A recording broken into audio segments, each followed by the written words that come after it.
So how did you get your first clients for your personal brand? So when I started my online business, I married those two. So I married that marketing aspect with online courses, the memberships, because that's what I knew. I had developed hundreds of online courses over the years. I understood how to create courses. I understood how to teach, but most importantly, I understood how to help students get results and actually master whatever we were covering in the course, because I'd been doing it for, 15 plus years. That's how I found my first clients. I found people who were wanting to launch an online course, and I'm like, I can help you with that. Welcome back to another episode of the Art of Online Business podcast. And if you can see us right now, I have Jamie here, my wife and brand new co-host, who I love having on the show because she shares such a fresh perspective. She's been managing Facebook ads behind the scenes now for the better part of half a year. And you can see Dr. Destini.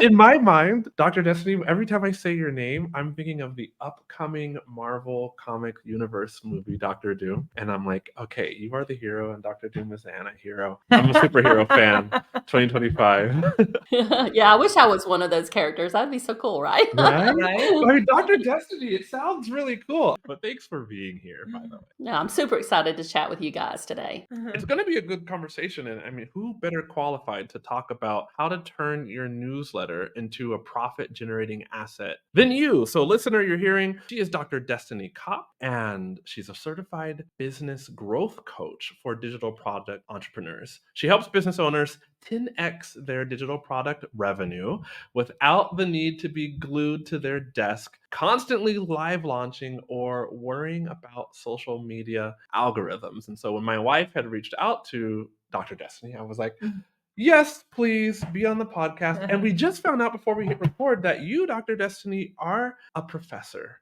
at the university level in an MBA program. And I was like, great, a teacher who actually knows what they're doing in business, because, some folks, not to call anyone out specifically, I don't know if we have any MBA professors listening to this podcast, but they'll teach and it's just theory. It's like, but what works in the real world? So we're looking forward to having you tell us on the upcoming episode how to turn your newsletter into a profit generating asset, hopefully how to 10x a business. And in this episode, we're just going to talk about what your current business looks like, how you got here, some highs and some lows.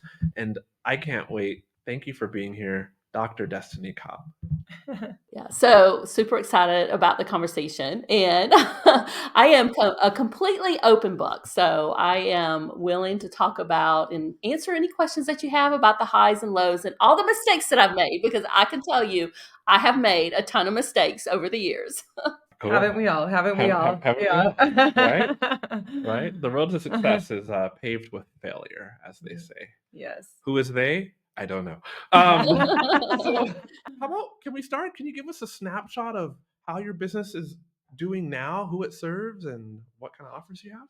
Yeah, so I'll give you kind of the bigger picture of my brands, because I do own several different online businesses, and I didn't tell you this beforehand, so you may not know this.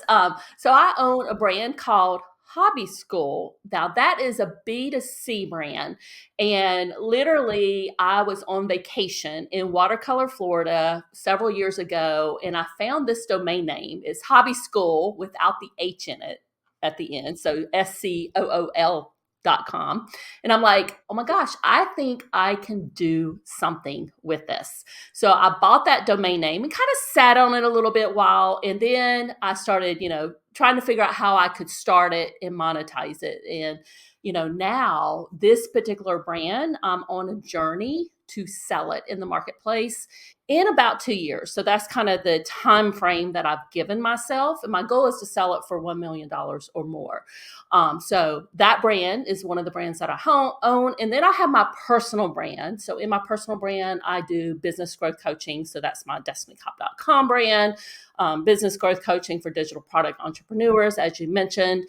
And I also own the newsletter Profit Club, which is a membership, but also a collaboration app. So I built that because all of us out here, we need to grow our email list. And, one of the ways that we can do that is collaborating with other business owners in our niche. So that's the collaboration app that I have built and put together. And those are, my main focus and the 3 brands that I own.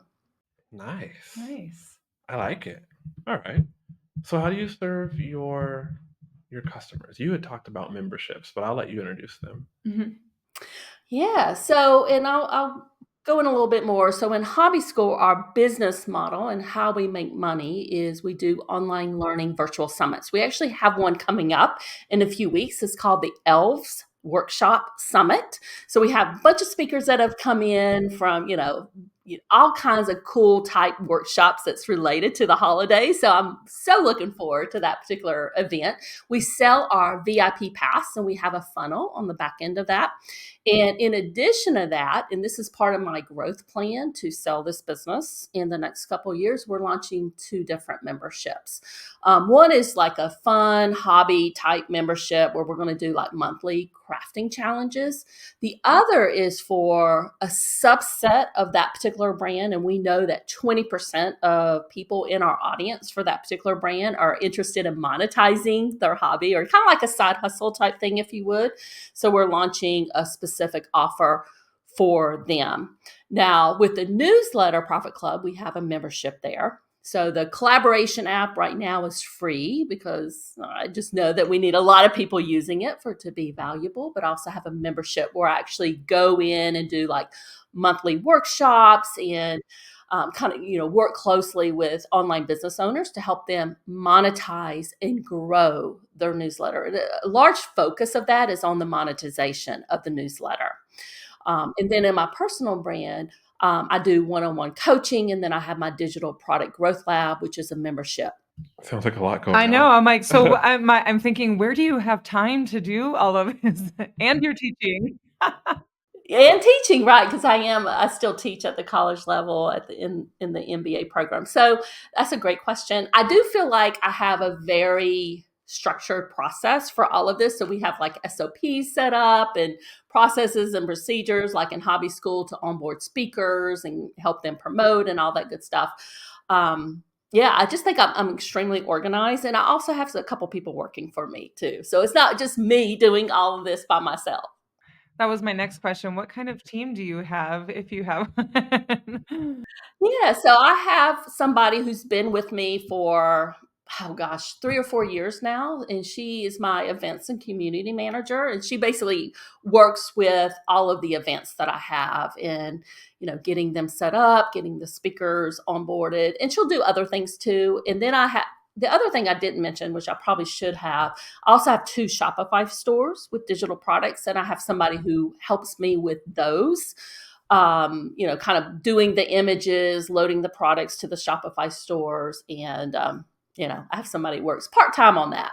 So how long have you been doing this? When did you get started? Had you already been teaching and then you decided you wanted to do business, or you were doing business and you wanted to teach, or how did this Yeah, all right. coincide? I'm curious. So that's a great question. So I first started out in corporate marketing, did that for a few years, and got burned out like a lot of us did. And I started teaching online at the university level way back in the dark ages. So 2005, when people were asking me, can people really learn online? They thought it was kind of a scam, to be honest with you. So I 2005. That's early I in the game. graduated in Yeah. 2004. There Yeah. wasn't. So 2005, that's when I started teaching at the graduate level online asynchronous type classes. So did that until 2017, 2018. And that's when I was like, you know what? I've always wanted to start my own business. Um, I, and I really just had a strong desire to do it. So, and throughout the years, I did different things with the university, right? So I was teaching, I was an assistant dean, I was, vice chancellor of academic affairs. So I did a lot of different roles there. So I decided just, to kind of back away, retire from that. I'll say retire, but I actually went back into teaching a little while longer. But I retired from that, and that's when I started my online business, my personal brand. That's when I actually started that one and got into that, loved it. And then missed teaching because I still love teaching. So I went back into teaching at the graduate level. I don't do a lot, so I only teach, a few courses each semester. But yeah, so I am teaching right now and running my businesses. So how did you get your first clients for your personal brand? For my personal brand. So now you're testing my memory because this was back in, I had to have been 2017, 2018. Um, how did I get them? So it was really just kind of word of mouth. At that point, Facebook groups were a big thing. So it was more just kind of going into the Facebook groups, being helpful, saying, here's what I can do. Here's what I can help you. I've been in marketing and a marketing professor for many, many years and teaching online. So when I started my online business, I married those two. So I married that marketing aspect with, kind of the online courses, the memberships, because that's what I knew. I had developed, hundreds of online courses over the years at the university, either developed them myself or worked with other faculty members to develop them. So that was kind of my bread and butter. That's what I understood. I understood how to create courses. I understood how to teach, but most importantly, I understood how to help students get results and actually master, whatever we were covering in the course. Cause I'd been doing it for, 15 plus years by that time. And, that's how I found my first clients. I just found people who were wanting to launch an online course. And I'm like, I can help you with that. I know how to do that. I know how to structure a course so that students get results, but also I know how to help you market it. And it wasn't in the beginning. I still had a lot of learning to do myself, but that's how I got started. I wonder if there's a story behind the story here, because 15 years of making your university wealthy, helping them develop online courses from like the beginnings of the internet. What took you so long to do it for yourself? Yeah, so I think that's probably one of my regrets, if I'm being, honest, that it took me so long to kind of branch out on my own. But like all of us out there, I had kids, I had family to support, you get worried, right? Can you actually make it on your own? Are you going to be able to have the income coming in that you need to survive, to pay your mortgage, to, feed your kids? And that's probably, I would have to say, that's what held me back from getting started, is worrying about all of that. That's real. That's a reality, right? So, like you to start your own business for the time and the flexibility and not have that sort of glass ceiling, right? But then it's kind of scary Hmm. too. So it's super scary. And if anybody's, listening or watching into this and that's, kind of what they're feeling, I hear you. I've been there. And I would say that you have to have a plan. Like I had a plan to make that transition. Because I think if you go into it without a good solid plan, um, you could set yourself up for, failure. So you need to have a plan to actually replace your, full-time income with your, the income that's coming in. All right. Well, before we talk further about the success, since you just mentioned some of those fears, at what point were you growing your business, and you felt like maybe some of those fears were coming true, and you might have to swing back the other way and focus on teaching? So I would say that it took a while to get going, right? It took a few launches of learnings of, I'm going to launch this program, I'm going to launch this course. In the beginning, I was doing Facebook ads, probably not successfully. I probably could have been doing them better. So I felt like I had a high cost of acquisition there. Oh, really? I feel like you're being modest. Yeah. No, I definitely made some mistakes there. So if you want to talk about mistakes I made with Facebook ads, I definitely have some there to talk about. But anyway, I think doing that first launch, I learned a lot. And then doing the next one, I learned a little bit more. And then finally, I felt like I got into like a rhythm of figuring out what was working and what wasn't working. And that is when everything clicked for me. But it took, I would say, probably a good 3 to 4 launches to really figure out, yes, this messaging is resonating. These emails are on target. This sales page has the right, headline and the messaging there. So it didn't happen overnight. And I felt like I knew what I was doing, right? I'd been in marketing for many, many years. But like I said, marketing is all about testing and revising and testing and revising. And that's what I had to do. So it didn't just happen, overnight magically for me. Okay. Mhm. And when you say learned, is that code for a launch that failed and Oh, I've wasn't profitable? absolutely had launches that failed. Oh, Um, okay. you know, failed in my mind. So maybe only, maybe I was wanting to get like 20 new customers and only got like 7 or so. To me, that's a huge gap there. And it always, even today, and I've done launches, even recently, it's, like in hobby school. And I'm like, okay, so that particular event or that launch did not resonate with our audience. We're not going to do that one again. And we've, tested even those events over the years. And now in 2025, we have a very solid kind of event schedule, if you would, that we know these are the ones that our audience wants. These are the ones that our audience likes.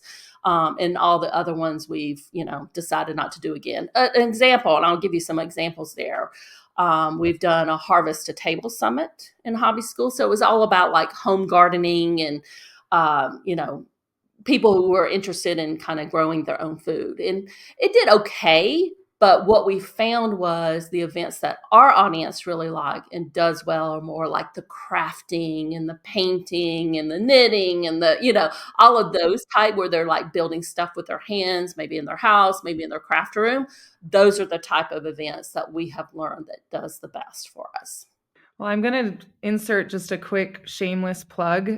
Go ahead and Because shamelessly plug. because Destiny had mentioned, not doing so well with Facebook ads. So if you need Facebook ads help, then please reach out to QUÄY.jo and I. Don't make the same mistakes or waste the time and money because that's just a headache. And so we're here to help with that if you need it. But I'm also curious, what time span was that? You said you did like 3 to 4 launches till you figured out what worked. Is that like you were launching, is that like a year? Is that 2 years? Or, how frequently were you launching till you kinda got it dialed in? Yeah, that would have been like 2018 to 2019. Is when I was kind of testing things out, testing messaging, figuring out what was working and what wasn't working. Um, the, I don't know if you guys want to go into this. So we're talking about like what's been hard for us. The other thing that was hard for me, and this is getting a little bit kind of deep. I was also going through personal things in my life, and in 2020, and I think everybody remembers what happened in March of 2020. That was when kind of everything was unfolding right in the world with COVID. As all of that was going on, I was dealing with like personal things in my life and my family. I had a child that was extremely sick. And then, so I would say between like 2020 and then even in going into 2021, I kind of just shut down. Like I didn't do very much in my businesses for those years. So I, kind of just, I didn't completely shut everything down. Like I didn't, close, turn off my website or my email list or whatever, but I really wasn't doing any marketing.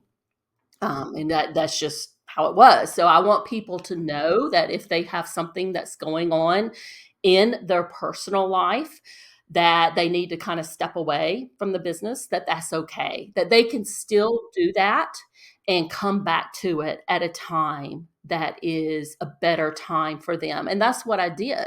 So I kind of stepped away. So all of 2020 and a majority, I would say, too, of 2021, I didn't do a lot there. And that's when I think a lot of online businesses were really thriving, right? There was a lot of money that was being thrown into the US economy. They were doing, they were definitely thriving. I wasn't doing anything then. But then I came back 2022, and that's when I kind of, started digging into the hobby school, got back into my personal brand. And then, this year we've even launched like the newsletter Profit Club. So that's a brand new brand and offer for us that has been doing extremely well. Okay. What does extremely well mean? Well, I was actually just testing it out, and I know we're going to get into all the details there, but I basically what happened was you're going to hear a little bit more about me and what I was doing wrong, but I didn't feel like my email marketing was working. Specifically, I didn't feel like my nurturing newsletter type email that I was sending out, I felt like it wasn't, the open rates were bad, the click through rates were bad. I'm like, something's not working. I don't know what I'm doing wrong, but I know what I'm doing is not working. And that's when I did a 6-month research study to really delve into what some of the best in class newsletter operators were doing that all of us kind of in this creator coaching type niche hadn't mastered yet. And all of that led to changes that I made in my email marketing, specifically my newsletter marketing for all of my brands, the Hobby School brand, my personal brand. And then I had people who started asking me, what are you doing? I love your email newsletters. What are you doing differently? Why are you doing this? What led to this? And that's when I was like, okay, I can teach people. They're hungry for the information. So that this past summer in July, that's when I launched that particular membership. And, it's been doing well. Wow. Nice. The teacher realized she could teach people. Yeah, there you go. Well, especially when they're asking you, we're like, okay, they're Right. asking me, so I need to help them here. So you dove into your own newsletter by researching other ones in an attempt to fix what you had deemed was not working in yours. You did that, started working well, and people saw it who were on your newsletter and began asking you. And that's when you leaned more into monetizing it. Correct. Yes. So I started the membership, got that up and running, did some tests, trying to figure out, what do people actually need help with and how can I help them with that? And I've even this past month, I've made a little bit tweaks to the membership based on the surveys from the members, what they're saying that they're wanting. And, I'll continue to do that as we move forward. But yeah, it's basically that particular membership has been growing organically. I haven't even put any like paid ads or anything behind it yet. That's going to be one of the next steps that I'm going to do. So I'm excited about the growth opportunity there. But I wanted to get all of my my messaging, all of my organic marketing working first before I moved into paid ads. And I don't know if you guys recommend that or not, but that was my thought process there. Yes. Yes. Absolutely, consistently, I say that Jesus saves, Facebook ads do not. Meaning that more eyeballs on like a bad business is not profitable. Well, does not a good business make? So like we got to come from a place of profit because if you're going to pay for leads, they cost, and you need to know how much you're making on average with every lead, right? Yes, absolutely. I agree. You don't have to share figures if you don't want to, if you're not comfortable. I would like to know though, of the offers that you have, like what percentage of your revenue do they make up? Because you got 2 memberships and a newsletter and your coaching and your online product shop, right? Yes. So the Shopify stores, and I'll kind of walk you through how I have been like marketing the products there. I don't feel like I've mastered what I need to do to optimize that. So, I'm open for suggestions there. If anybody's listening and has suggestions there, I have some thoughts on what I'm going to do in 2025. But anyway, here's what we have. I have the Hobby School brand. And like I said, we do the virtual summits. And that's been going well. So we make, a few $100,000 from those particular events in that particular brand. We also have the Shopify store. So in that Shopify store, we might have like some of the past summit recordings there. We might have like planners, journals. I mean, there's a bunch of different type of products that we have there. What we've been doing there, that actually I've been doing it here recently and it has been working. So we have like blog posts which promote that are tied in some of the products in the store. So when we send out our weekly newsletter, we'll link to the blog post and they go there. Sometimes they'll see, the offers that we have there and they'll purchase it. Other than that, we haven't really been getting a lot of revenue from, the Shopify store there. I'm trying to think, is there anything else? I mentioned that we're launching the 2 memberships. Those 2 memberships have not launched yet. We're going to be launching them on the school platform. So I've done a lot of research. I'm like, well, what platform should I be using for these memberships? Because I didn't want to start on one and then have to move it over. And I wanted a platform that would very easily transfer to a new owner because, that's my plan eventually to sell that particular brand. And I've kind of landed on the school platform for that. So super excited about that. We'll see how that goes. I'm definitely on a journey to build up the monthly recurring revenue in that brand. And then the Newsletter Profit Club, obviously that's a new offer, new membership. We have about 100 members in there right now. Like I said, I've only been doing that organically over the past couple months. And my goal for 2025 for that brand is to put some paid ads behind it. And I'm excited to see kind of where that goes. I just wanted to get all of my organic stuff together before, like I said, I moved on to paid ads there. And then I have my, my personal brand, which is my one-on-one coaching, and then the membership. And I would say that that's the majority of the revenue that I have coming in, but I've been doing that, right, for so many years. Yeah. I love how it feels like you're communicating that you have a beginner brand new membership, but then you also casually said it has 100 members. Like, I think that's pretty Yeah, I would successful. say that's doing pretty well organically to 100 already. Right? Well, and I think a lot of it has to do with number one, it really hit a pain point in the market. It was an area that a lot of people needed help with, and I think the messaging is resonating with folks. And the members in there, they're staying because they're getting results and they're seeing a transformation with their newsletter. So one question that's still in my mind is I keep hearing organic, organic, organic, organic. Where is the organic traffic coming from again? So looking at my growth flywheel, and I can talk about the different flywheels for all these brands. So in Hobby School, we have a very strong like speaker and affiliate program. So a few hundred people are in the affiliate program. And then every single event that we do, we're going to have like 30 something speakers. It might range like 25 to 35, whatever. So they're driving, a lot of traffic going into those events. We have a pretty big, I would say fairly big, 23,000 email list for Hobby School that we've built over the past couple of years, all organically, like through these events. I've never ran paid ads. That's another thing that I want to try and test out in 2025. I have a lot of plans in 2025. That's one thing I want to test out in 2025 for Hobby School for these events is running paid ads and see if we can get, that up, the revenue and the attendance up in these. But it's all been through kind of those events and the speakers and the affiliates that we have built over the years.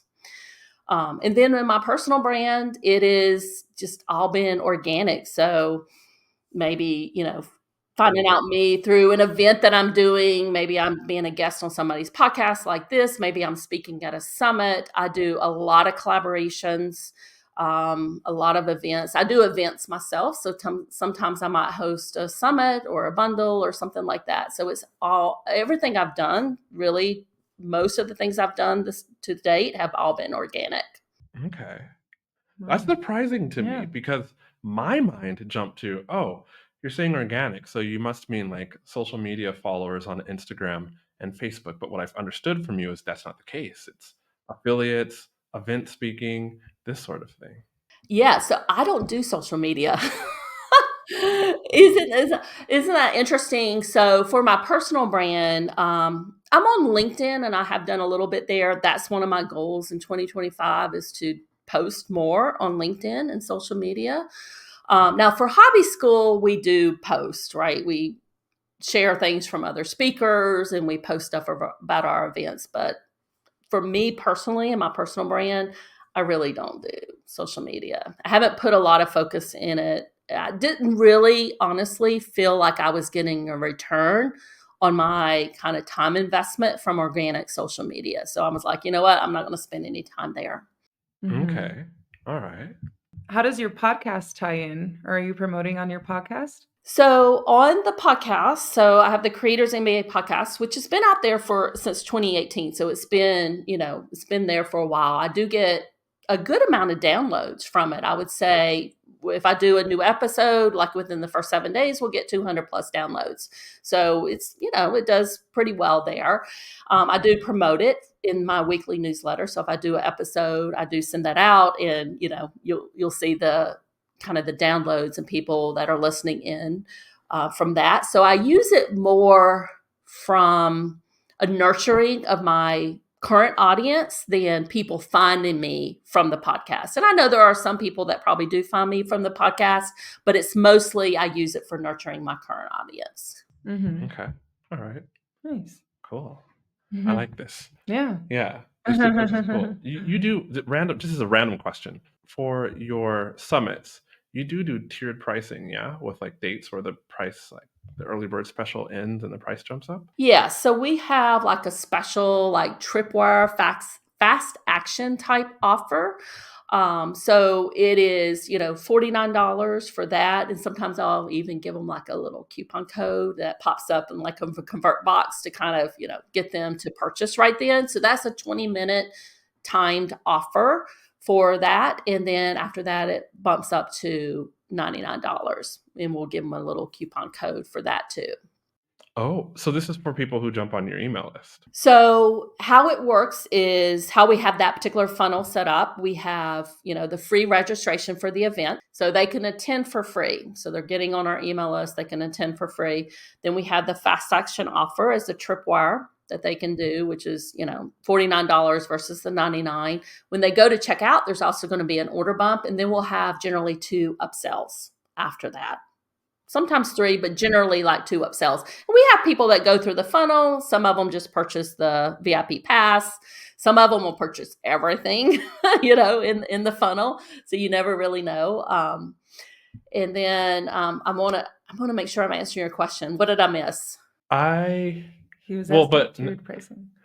So at first I was asking about tiered pricing, but now it's just my mind, like as a Facebook ad manager and having looked at so many funnels, I'm always like super intrigued by the funnel now. So I'm like, tell me more about the order bump and about the upsells. What percentage get this and that? But alas, we don't have time to do a funnel deep dive. But you can share what you like. But to your point, we do analyze that after every event to figure out what worked and what didn't work. So I can pretty much tell you almost to a T how much each one of those steps are going to convert. Just because we've done the events so much. Nice. That is always fun. That is always fun.